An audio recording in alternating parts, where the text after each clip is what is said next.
Trey Hendrickson finally has his freedom.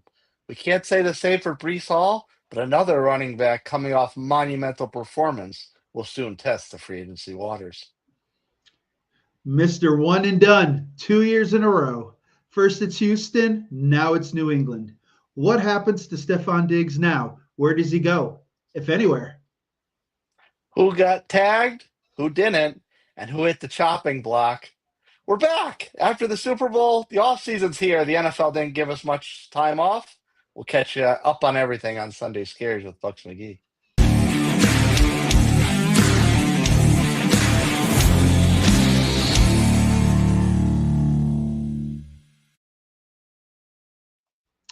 The road to WrestleMania and the road to the new NFL season. You think we would have gotten a break? Psst, never. Just a couple weeks, and here we are, back again. What's a break? What's a break, Bucks McGee? It feels like, when you had that young job as a kid, a half an hour. That's what it feels like. Felt like it was 20 minutes, and here I am, getting ready for next season. Just wait. When we take over the football podcasting world, we'll be doing daily shows. Then we won't get a break at all. Yeah, well, the money better be coming. Money better be coming.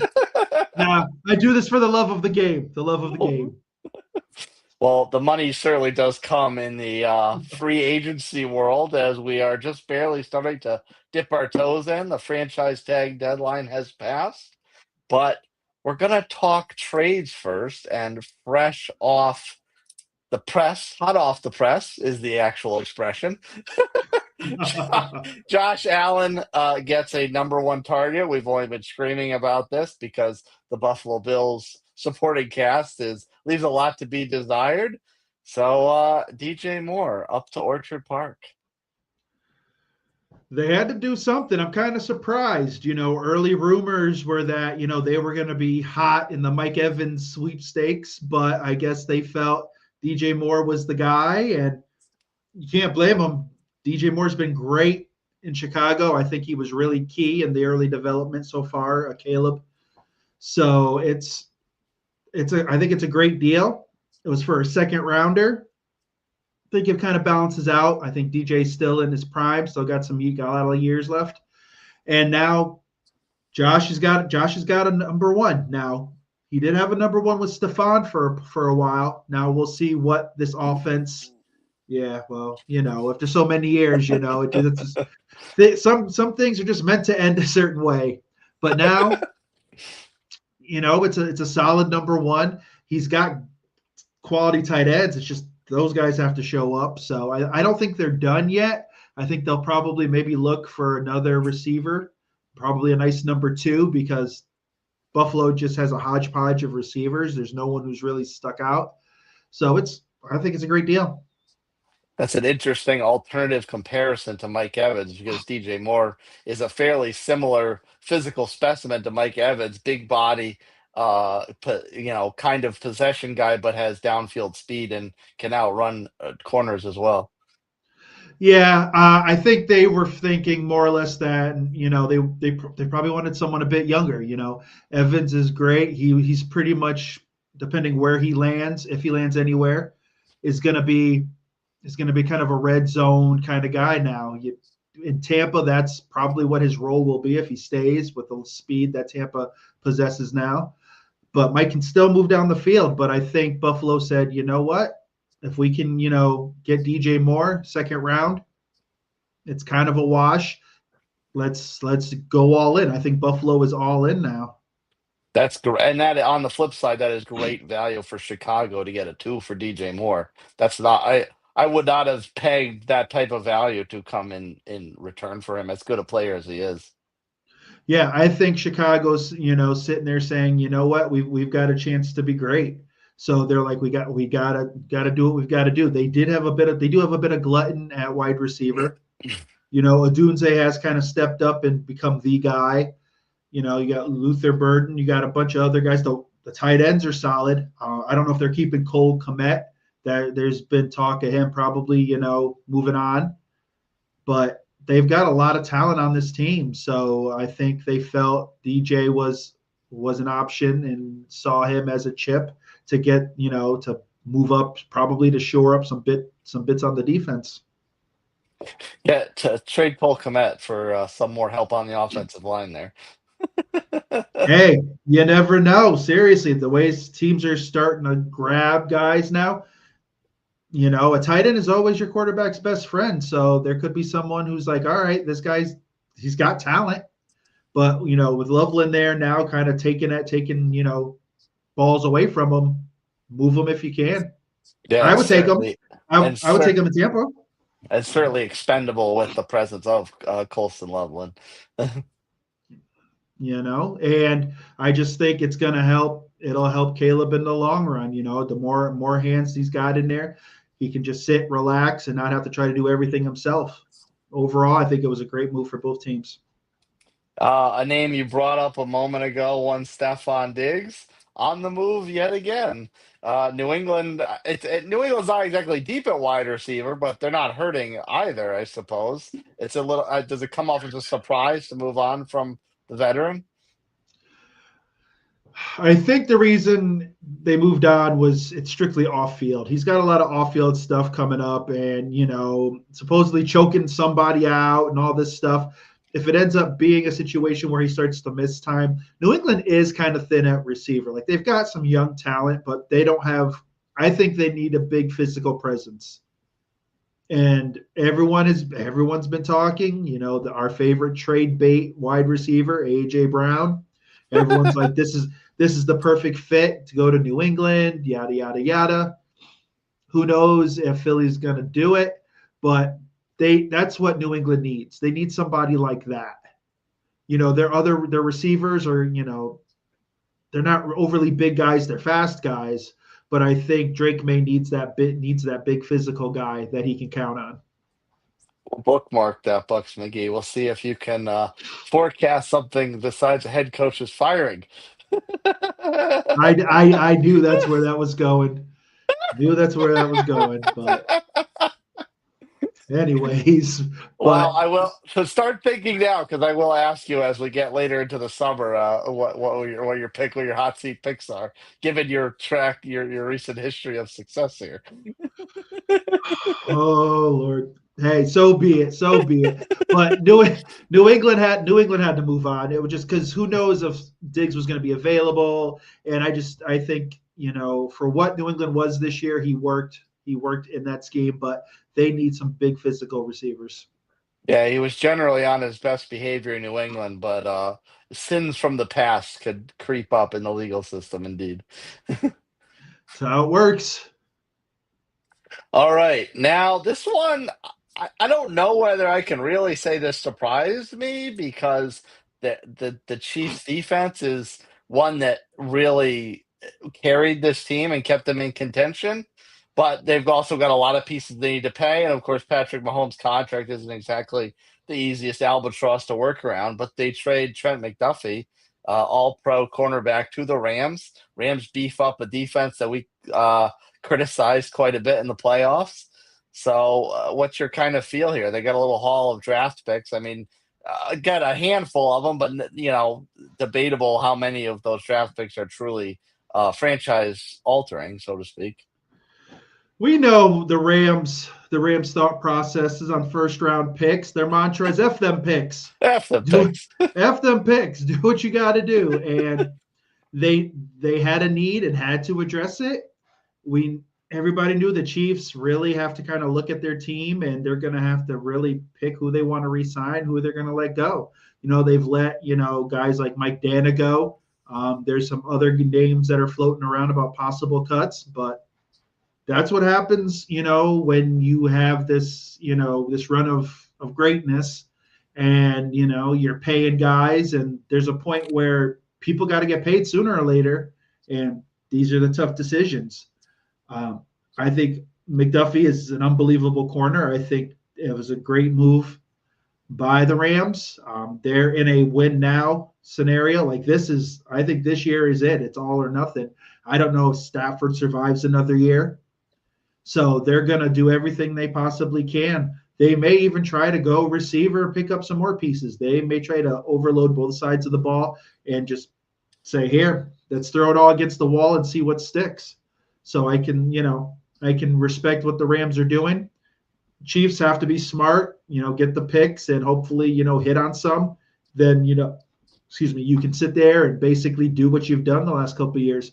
Young talent has helped you carry you into the playoffs and Super Bowl, low cost. So it's an interesting scenario.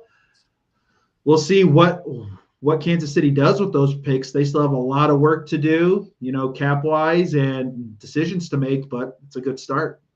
Yeah, the Falcons kind of deep six my tinfoil hat theory to set the Rams up for the future with a new quarterback. You know what? You never know. Like, who's to say that the Rams flip the pick? Quarterback wise in this draft, we all know there's one guy, and then there's possible other guys. Ty Simpson has been a name where people have said, this kid could be good. Might, got to see if he can sit behind somebody. There's some guys that, maybe diamonds in the rough. But, the Rams are the Rams. Next thing you know, they're trading that pick for freaking who knows who's available at this point. But maybe they sell it to the Jets. The Jets will give them some more pieces because we know the Jets are just giving away the farm. Well, I was going to say, because Dante Moore said, I don't want to be a Jet, and said, I'll go back to school. Yeah. If it ends up the Jets somehow get the number one pick next year, at that point, he may be Canadian Football League material because he's going to say, no. Get on his hands and knees and plead the NCAA for an extra year of eligibility. Seriously, at that point, they may say, okay, we'll trade the Jets for Alabama and make Alabama a pro team because who knows?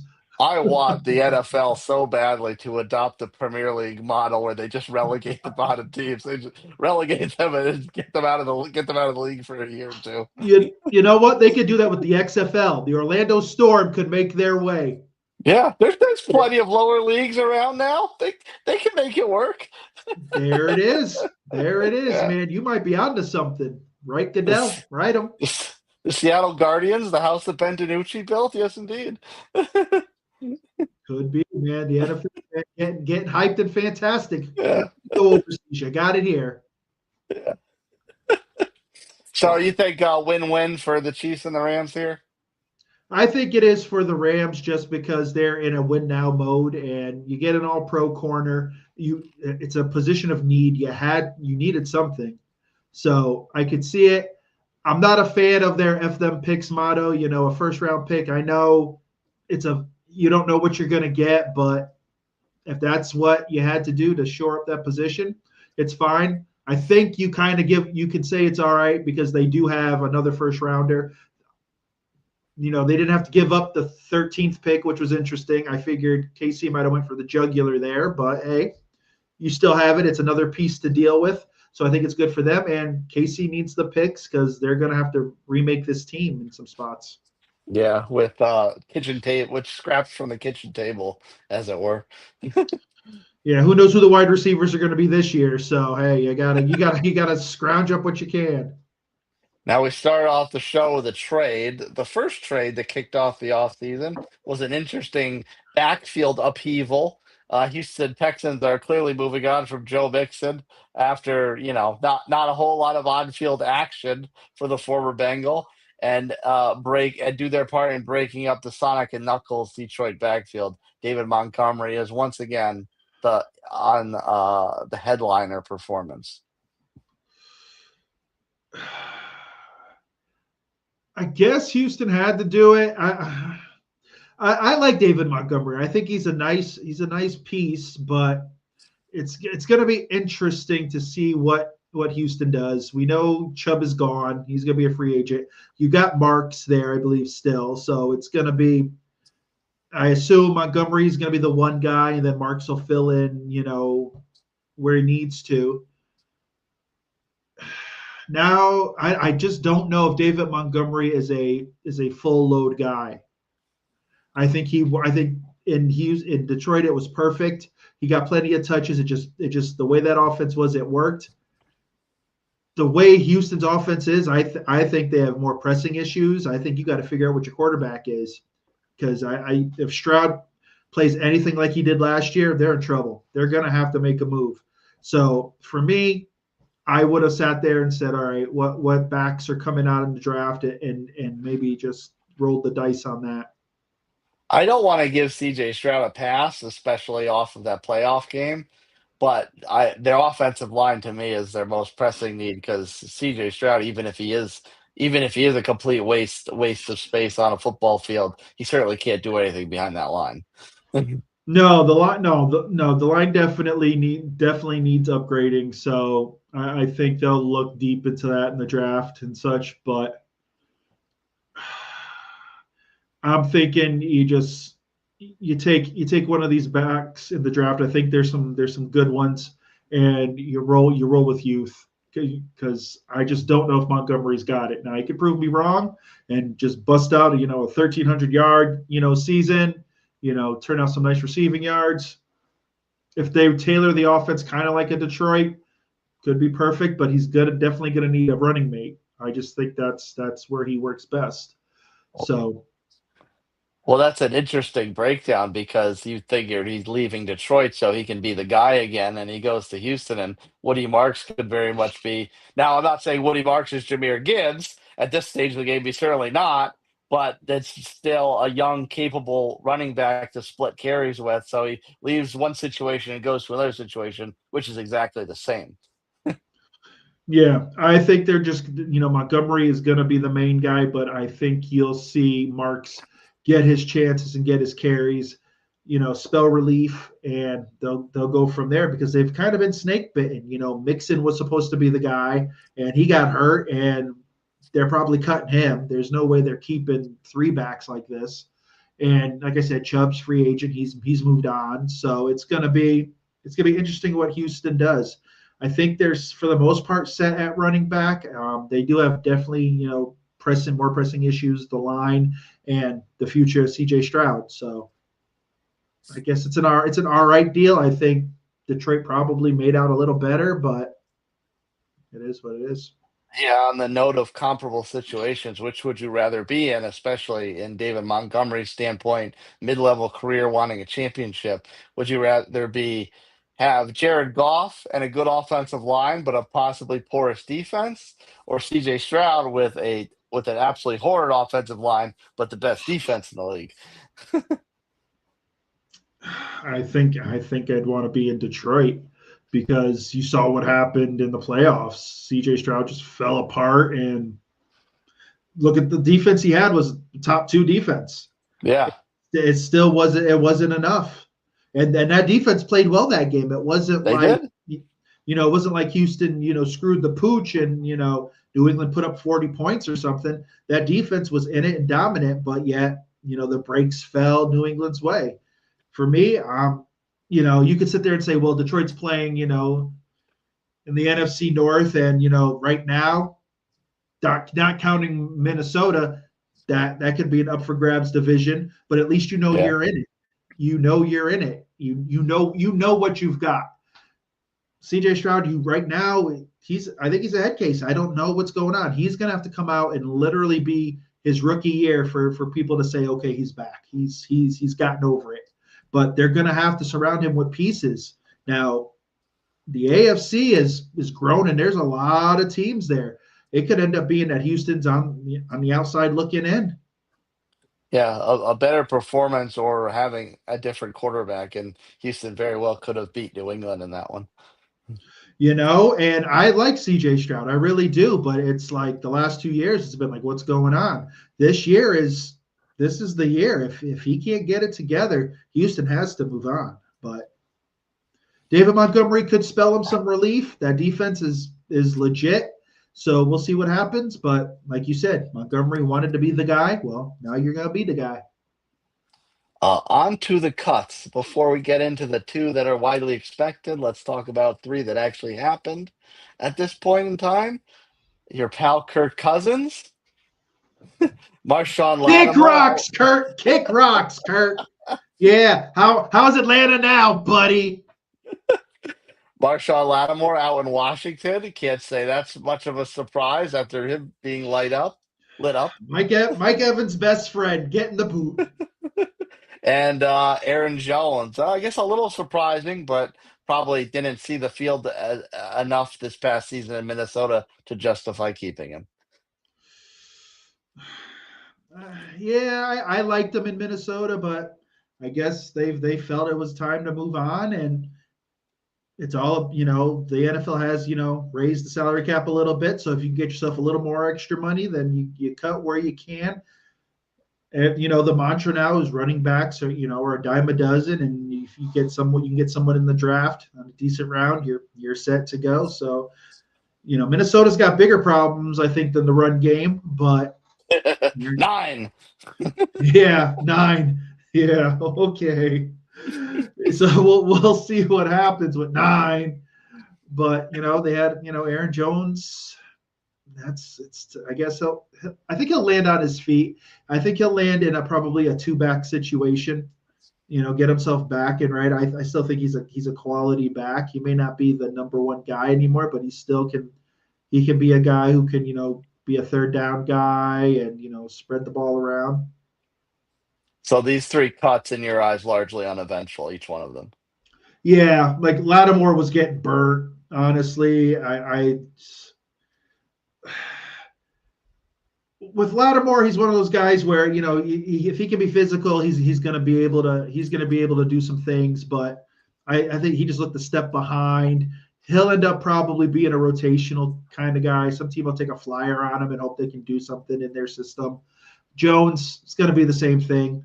Now, if Houston decided, okay, you know what, maybe we bring him in and it's him and Montgomery, might work. Marks might be the odd man out, but if you're trying to win it all now, that guy's got, Aaron Jones he's got some stuff. But yeah, everything else, it's just, nothing that I'm like, wow, they moved on. Wow, no. Kirk Cousins doesn't even get a second mention from you. Shoot, no, that's what Kirk gets. That's what Kirk gets. No, sorry, man. But you know what? Don't be surprised if he ends up back in Minnesota. Yeah, at this point, they're pretty desperate. They might take him back.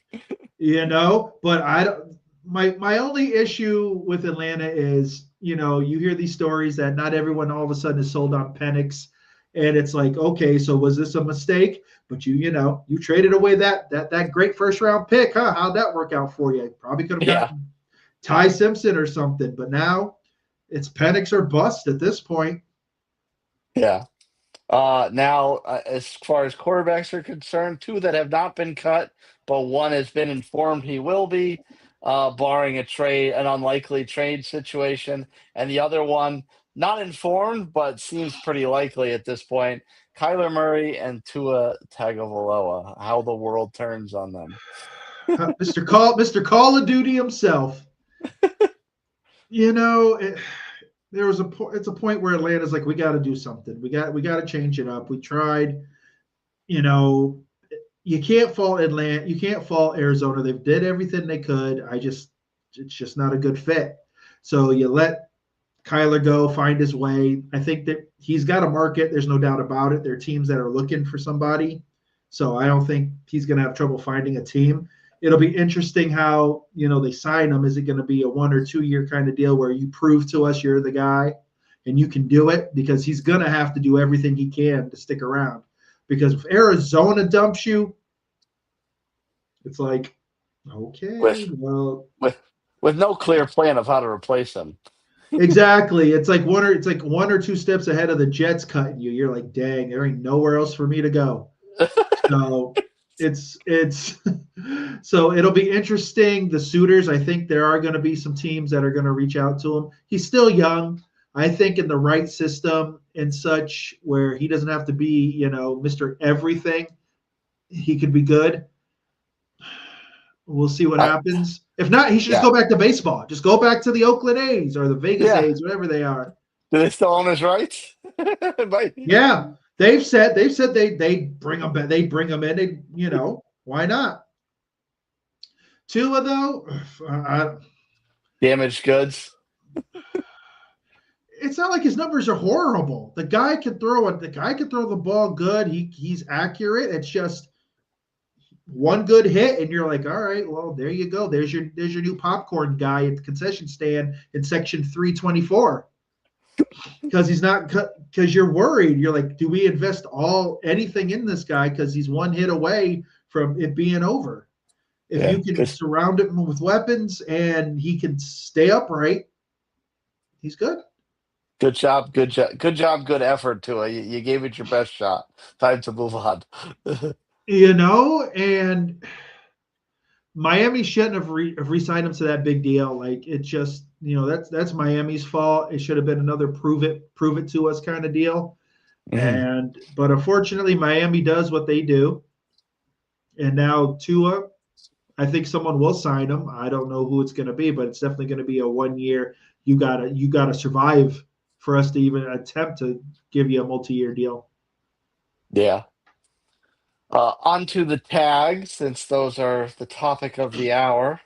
Uh, Good and old we'll tags. and we'll start off with my team because Danny Dimes got tagged, but not the traditional tag, the transition tag, which basically the only difference in that is that it averages the top 10 quarterback salaries instead of the top five. So it saves the Colts a little money. Me personally, as a fan, I think this is probably the best case scenario for the Colts, for the organization, because you don't know what he's going to be like coming back next year off the injury, considering he was playing on it.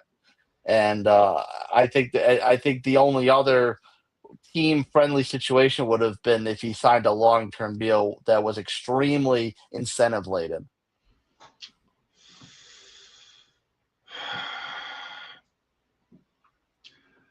Yeah, I guess. Yeah, the injury is the issue. You sit there and you're like, okay, so the average of the top 10 quarterbacks, I think it's like 37 million or something like that. He's in the high 30s or whatever.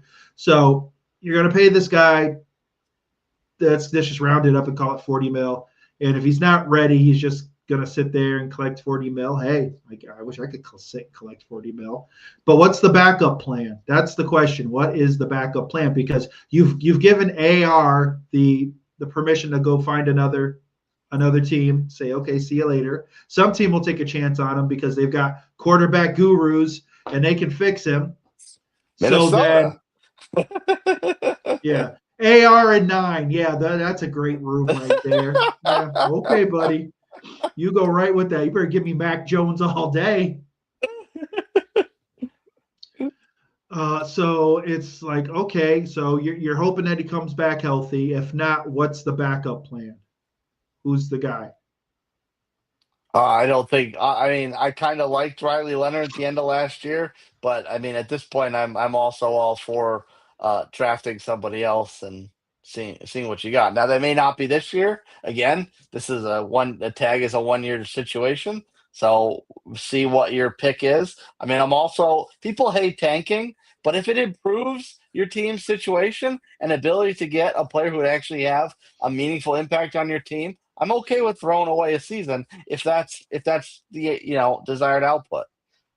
So then basically just let Riley Leonard be the starter and just see where the chips fall. Oh yeah, I have no problem with that.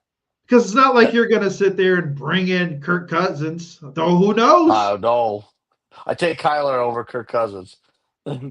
Because like that, because this is the question. If Dimes is not 100%, if Indiana Jones, he's not Danny Dimes, he's Indiana Jones. If Indiana Jones is not ready, who's the guy? Is it an open competition, or or do you say with confidence, Riley, the team is yours. Lead us to the playoffs because No, this team is built to win now. For this season coming up, if Dimes if Jones can't go, then you just hand it over to Riley Leonard, and like you said, you let the chips fall where they may.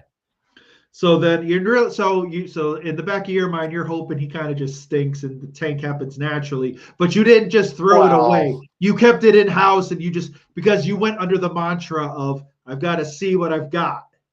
I don't Smart think you move. I go. like I it. don't think you go into the season in tank mode just because one way or the other you have to see what Riley Leonard is. Okay, Right. he may be a viable long term option, but you can't make that assessment off the two games we just saw. Right. But you're fine if he just screws the pooch because you're like, okay, well, there's our tank. Yes, We're good to go. yes, It's Yeah, it's it's okay. a it's a weird interpretation of a win-win situation. I was just about to say that. So it's your win-win. Either he Yeah, takes you to the playoffs or he just sucks, and you're like, all right, dude, number draft one pick pick, here we Dante go. Moore. Dante Moore, come to Indy. All right, don't worry. Don't worry. You know what? Because you said that, you're signing Kirk Cousins. Enjoy that. Let me know how that Okay, works for you. I hope not. We've already kicked the tires Gino, on. We've Gino, already we've already kicked the tires Gino. on washed up Atlanta quarterbacks. I don't need another one. What about Geno Smith? I don't want anything to do with Joe Smith. Okay, okay. I'm I don't, just I don't. I don't think that man knows which way is downfield this way after he snaps the ball. okay. Interesting. All right, one more real quick. So let's say Kyler was like, "Yeah, I would, I'd come to Indy. Would you take a flyer on him?" Oh yeah, absolutely. Kyler, absolutely. Okay.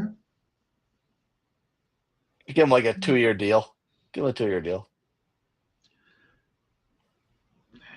I'd rather just go with Riley and see what I got. Yeah. Well, Yeah. I'm not complaining about Riley. I won't complain about Riley. All right. Other tags. Now, this one was a consistent topic throughout the season for you. Trey Hendrickson is finally free of the Bungles. The stupidest franchise, I swear. You can't even call them fraudulent. They're just dumb as dirt. You go through the drama last year, and then you finally sign him, but you know that you're basically going to get nothing for him. When you could have just traded him, got you some picks, and at least got something for him. So instead, you go through this back and forth, back and forth. You sign him for his 1 year, and he knows he's out. You could have still traded him during the season because you knew your season was a hot mess. But no, we're going to keep him because he's the only face of this defense. And now he walks away, puts on his IG. And what's funny is I guess he's a Nickelback fan. Had Nickelback playing on that IG post. I was like, there you go. And now he's there now. There are some questions. Is health going to be a problem? He's been nicked up the last couple of years, but still, he's a viable high end defensive guy, and teams are gonna want him. It's just where does he want to play? Well, I've only been screaming at Chris Ballard for 7 years to draft a pass rusher, so maybe we just do that. Carly Ursay likes to spend money, I guess. Wow. Hey, it's. I think he's gonna want to go somewhere where he can finish his career and he can be competitive. That's what I think it is. Because he's 31, and it's just after a while, he's going to start the decline. If he gives you 12 to 14 sacks this year, I think it's a win. But he's gonna start to wear down, especially if he's like the only guy on the defense. He needs to go somewhere where there's other guys that can put up some sacks, put up some trouble for teams, and he's not the focal point. If that can happen, then he should be good to go. Yeah. Now the other It's going to questionable. Jacksonville. It's going to Jacksonville. Well, hey, I don't want to see that, but I mean that is a defensive situation that is flush with talent, and certainly the rich like to get richer. They're stupid rich. They're not smart rich. That's true. What's the expression? Penny wise or dollar foolish? Yep. There you go. There I you got go, one man. right. Yeah, you got one right. There you go. That's what the off season's about. Tuning stuff up. You're good. You're Yeah, good. even if it's just my vocabulary. Um, the other notable non-tag walking, pardon, no pun intended, is the Super Bowl MVP Kenny Walker, and this one you got to figure. Okay, I mean, even despite the injury, they've been trying to work Charbonnet in more the last couple of years. Kenny Walker's been a bit more streaky, but I mean, he certainly played up the potential to get a massive contract this offseason with how he played in the postseason and the Super Bowl. How much risk do you think is on the Seahawks here? It's I guess they trust that Sharp's going to be good to go for next season. When a guy goes out like that, I want to make sure that I'm protected. And it's, Walker had a hell of a playoff, hell of a Super Bowl. Now, maybe they think it was just, lightning in a bottle and they feel that he's good, but he's not Charbonnet. I always thought that he was better. He was better than Sharps. I just think he ran better. But Seattle feels they don't want, two backs who are going to probably command some money in the future. So they cut where they felt best. So he's gonna wherever he signs, he's gonna be the number one guy, and it's gonna be a ton. Now, see, if I'm Houston, that's what I would have done. I would have went with Walker. I would have been like, all right, this guy's just coming off Super Bowl. He's bringing that championship pedigree into this room because we got some issues here. We got to get guys' minds right on the offense. They've been beat up, hurt. You got this guy who just won the Super Bowl. He's going to be your belt. He's going to be your cowbell. He's going to be the guy. There you go. But the question is going to be who's going to pay him, because we know that teams don't like to really pay running backs. Yeah, it's going to probably be one of those things where it's all mostly guaranteed. It's got a very small cap hit, or it's going to be of one of those front-loaded contracts where, it's spread out, where the back end is a little more thin and you give him all his money up front. Probably, or he may look around and be like, "Wow, these offers aren't that great." Some team that thinks they're one guy away, from the Super Bowl may say, "We'll give you a 1-year deal." He may take that as a prove it deal, and then the following year just blow up, and some team will overpay for him again. I think from Seattle's perspective, money tells the story here because they have a lot of guys on defense who are coming due this offseason as well as in the future. They've got Sam locked up for a couple more years, so they don't need to worry about quarterback right yet. And I feel like they kind of learned their lesson from the last Super Bowl run where they gave Russ a ton of money and their defense just wound up losing chips off of it little by little by little until it was nothing. So I feel like they kind of are learning their lesson a little bit, and like we got to make sure that we keep the defense intact because as we saw in the Super Bowl, it was stupendous performance. Yeah, and they've got a couple years. Like I said, they had rookies that really balled out. They got 1 or 2 year guys that really did their thing. But even that's coming down the road. There's going to be a point where the way the NFL works, a guy outplays his rookie deal by like the 3rd year. He's sitting there going, okay, now you need to pay me. We need to rework this, and then you're going into all this drama. So right now, it's a smart plan. But they really have to look at this defense and say, we probably aren't going to be able to keep everybody because you still got to pay JSN. Yeah. And he wants to be the number 1 paid receiver in the league. He's earned it. He wants to be that guy. So then, how much do you allocate to your wide receiver? Because you don't want to end up like Cincinnati where you gave all your money to your 2 wide receivers and you had nothing left but a spit bucket for your defense. So you've got to sit there and look at this and say, okay, JSN has to get paid. What do we have left for these guys, and who is worth keeping, and I guess we'll have to hope we can find a guy like that again in the draft. The Cincinnati defense that very much play like a bunch of spit buckets. I'm going to try out. I think I can. I think I'm a pass coverage back. I can do that, backer. You got a little bit left in the tank. I think I got a year in the tank. I can catch. I'll play. Just put me in pass coverage. I'm good. I'll just, Levante David style. I'm not chasing wide receivers, but I think I can hold up with a tight end for a little bit, 5 to 7 yards. You're going to come out of the tunnel to Toby Keith. I'm not as good as I used to be, but I'm as good once as I ever was. Coming out to Hanson. Bop, baby. That's right. I apologize. That's right. Come on, man. If I'm coming out right. Coming out right. Right and tight. All right. Now the tags that didn't happen. One, my team, again, Alec Pierce. Now I kind of like this move because I feel like Alec Pierce is someone I'm more comfortable with locking up long term than Daniel Jones at this stage of the game.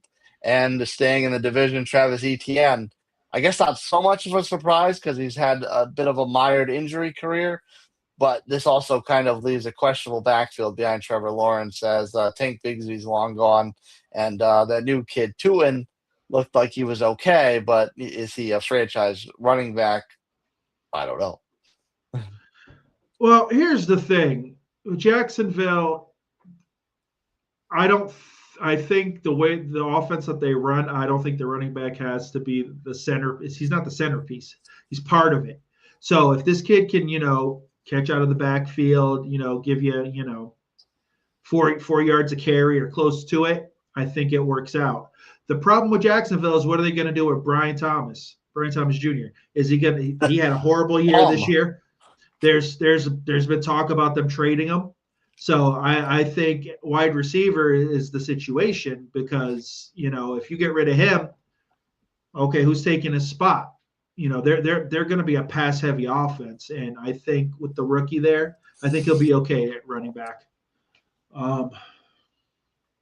It's just what this offense is going to be, and then for sure that they're putting the ball in Sunshine's hands, and he's going to be the guy. Trevor has to deliver. Yeah, it's a hard assertion to make whether he can if he doesn't, because if he doesn't get it done, you could argue that he didn't have anyone around him to support. He has a pretty solid defense, or at least a defense that's coming up very fast. But the defense, as we know, tires and tires and tires if the offense doesn't move the ball. Yeah, I think their offense will be okay. I guess they just really believe that Travis can move on. I would have kept him, tried to sign him for a decent offer, see if he'd want to stay, but maybe he felt that they were moving more towards the rookie, and he wants to be the center. Now the question is where's he going to go and be that guy? I really don't know where. If you really look around the league, it's almost a lot of teams are now two back kind of teams. So he may have to share some carries somewhere. And to round out our show, we'll talk about the players that did get tagged, the other players that did get tagged. Now, we brought up Trey Hendrickson. He finally gets his freedom from Cincinnati. Breece Hall, sadly, was not so lucky and will remain with the New York Jets. Wow. Sometimes, dude, man, I don't know. Maybe he picked on kids when he was younger. He was a bully or something. I don't know. But the Jets said, nope, no freedom for you. You stay. No freedom for you. No Super Bowl for you. No playoff for you. No winning record for you. Yeah. So basically, it's him, and we don't even know what else. Garrett Wilson. Garrett Wilson was probably hoping he got out. He was like, if there's hope for you, there's hope for me. Yeah. Garrett Wilson is another one that's banished to purgatory. Pissed off someone and slept with someone's wife or something. I don't know. You know what? He stole a candy bar as a kid, and karma came back just 15 years later, I guess. Yeah, you feel bad. Like you have to, because the Jets are just a mess. Basically fired all their coaches except for Aaron Glenn. He finally, I guess, got a staff together. But this is a mess. Aaron Glenn is the first coach right off the bat who's on the hot seat. Like, I don't even have to say he's going to get fired. That's like whatever, dude. That's a sucker's bet. That's like if I'm betting on like DraftKings and, I'm if I bet $50, I'm only going to make 52 if I win. Like there's nothing there to it. So we're not even going to count that. You can't even get plus odds on that. You can't even get plus odds on that. It's like seriously, it's like Patrick Mahomes walked in the stadium. Give me some points. There you go. I'm not getting anything for it. Like it's a bad bet, but I don't know what the Jets are gonna be. It's horrible. Like just strip it down and rebuild it totally. But him and Garrett are gonna be the face of that offense. Not sure what kind of offense it is. We don't even know who the quarterback is. It seems like Justin Fields might be on the outs too. Oh yeah, So who knows? Maybe Ty Simpson shoots up the charts and he's the guy. If I was him, I'd be like, hell no. He'd be like, I like school. I want to be smart. I like school. Like, and it's sad. Like, literally, like this is the one organization where nobody wants to go. Nobody wants to go.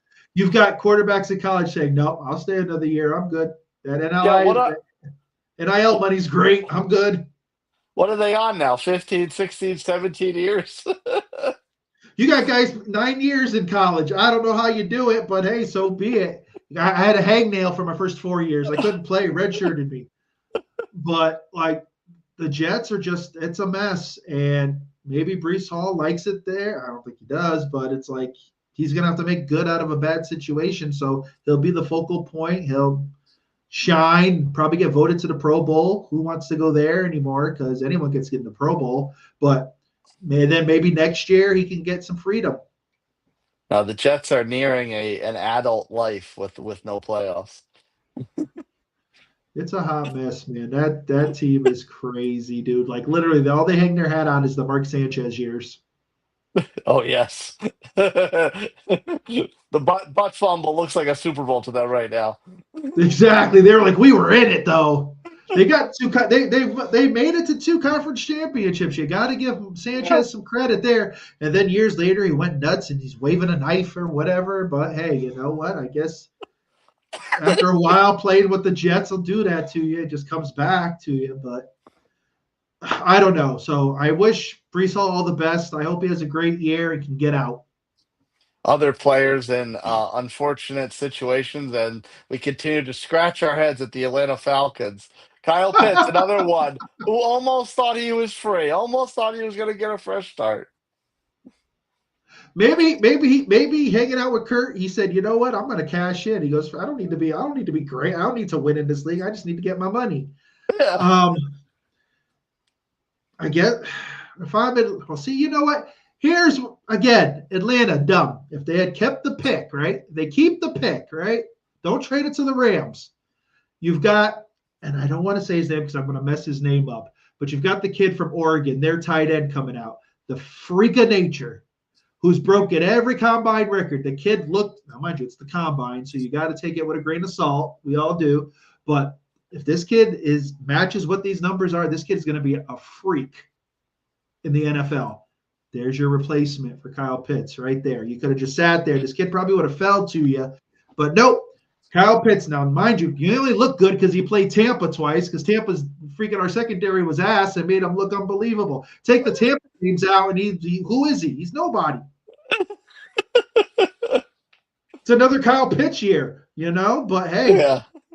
I guess they feel he's turned the corner. The unicorn, if he doesn't put up numbers, then that's on Atlanta. But I guess they feel he's turned the corner and he's the guy. He's the guy. He sat down and had a heart-to-heart with Matty Ice. Yeah. Matty Ice said, man, I've been through the crapper. Just play well, dude. He goes, 28-3, man. You ain't seen nothing, man. You ain't been through it, man. You ain't been through it. You know what pain is. Exactly. Take our money and just smile. Take the money and smile. So maybe it works for Atlanta, but they've got issues at quarterback, and I don't know. I guess they felt it was. It almost feels like they did it so that the fans would be happy. I guess. I don't know. I don't know if any Falcons fan is happy with Kyle Pitts. Well, I'm not happy with him. They're not happy with the head coach they hired. This team just can't figure it out. The final tag to discuss is one that actually made sense. One, George Pickens had a monster year in Dallas. However, he did take quite a bit of balls away from CeeDee Lamb, even as CeeDee returned from injury. So this, I guess, on one hand, this was smart, but on the other hand, does this continue turmoil as far as whose number gets called? Well, here's the deal. Dallas offensively, there's weapons. Like literally, like this team can score. Like you said, you got CeeDee, you got George, you got Ferguson at tight end. They bring back Williams at running back. So there's pieces. Offensively, they're fine. And Lamb, they're going to restructure him. They're going to restructure Dak. I guess Jerry said they're going to be players in free agency. So I'm assuming it's going to be on the defensive side, because that defense needs some pieces for sure. The question is, can George and CD coexist? That all depends on Dak. Who does Dak trust the most? I don't think they can, and you would think Dak would trust CD because CD's been an all-pro receiver there. George Pickens has been in the locker room for 1 year, but that's not what it looked like this past season. Well, no, that was the thing. And then, but George lit it up. George, I think what's going to happen is CD's going to be the middle guy, and George is going to be the deep threat guy. And Dak loves to throw the ball, so I think there's going to be times where George is going to have his hands all over the plays, and CD's going to kind of be like, okay, don't forget about me. And yeah, Oh, I think so too, and I think it's going to lead to some mercurial boiling points. well, here's the deal. If that's the case, I think just at that point, CD just finish as much of this contract as you can and then get out. That's Yeah. it.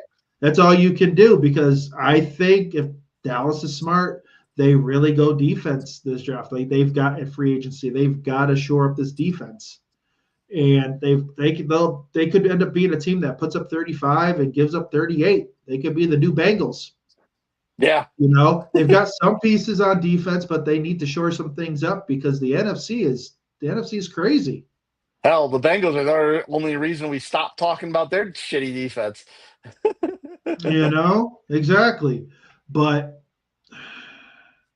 it's going to be a situation where one of these guys is going to have to say, all right, you know what? You're the guy right now. We're going to ride your hot hand and then just go from there.